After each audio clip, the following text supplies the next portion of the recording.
Here, my friends, is another Buchette di vino. This particular vendita di vino, as you can see it written right there, vendita di vino, one of the more elaborate of the downtown because it has the rusticated pietra serena stonework that is very familiar to all the palaces and the palace doorways of downtown Florence.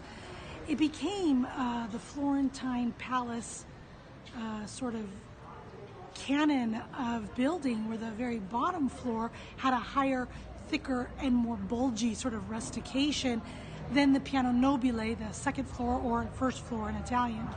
So this little wine door represents and replicates that lovely rusticated stonework that is on the buildings in Florence. These are three-dimensional.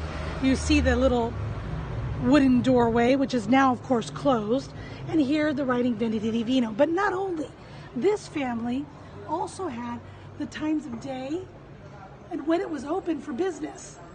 So it says that this cantina was open from the 1st of November to all of April from 10 to 3.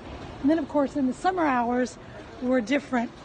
These family wine doors were also very important for times of plague and where the city and the selling of goods, and especially wine, was protected. And therefore, the wine doors served also as a preventative measure for the spread of, let's say, the different waves of plagues. When we talk about the plague, we're talking about the bubonic plague.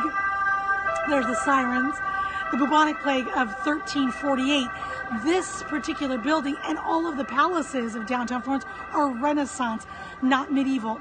Don't forget, it's the bubonic plague of the 14th century which halted Florence's great rise to its medieval glory that had been achieved right before the downfall of the plague. And then it takes a few decades to, of course, redo